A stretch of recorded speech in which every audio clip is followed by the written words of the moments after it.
Tervist!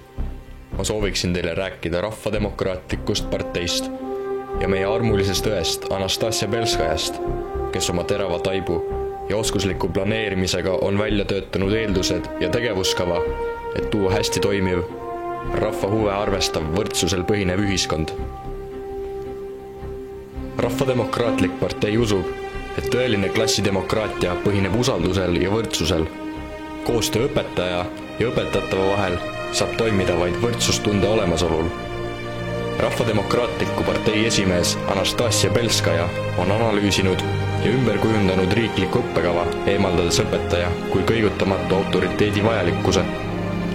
Läbi ühtsustunnet sisendavate meeskonnaprojektide saab õppeprotsess olema valutu, loomulik ja panustab igaühe parimatele omadustele, selle asemel, et kõiki võrdsete ülesannete ja hindamisega nüristada.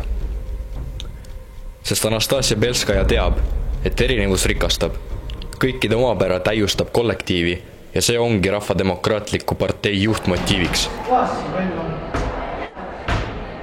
Näete, palju tuleb?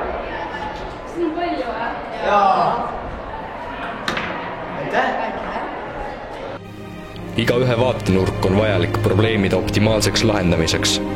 See on uus süsteem.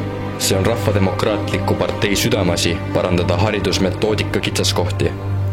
Valige mõistlik koolielu. Valige ühtekuuluvustunne. Valige Anastassia Belskaja, Rahvademokraatlik partei. Hoolimata vaid parimatest eesmärkidest on teie armastatud venasrahva esindaja sattunud opositsiooni põhjendamatu laimu alla. Naistega pilge võrdes. Ärge usaldage tagurlikke laimajaid eesotsas Aleksander Suurnaga. Anastassia Belskaja on võtmeisik paremasse tulevikku.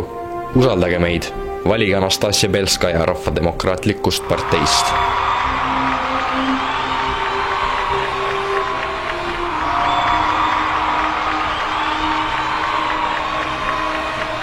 Tere, keda teie valite? Meie valime Nastja. Keda teie valite? Nastjat. Miks? Tema teab, mida valijad on. Miks te valite Nastjat? Tema oskab. Tema oskab probleeme ja oskab endale lahenduse leida. Aitäh!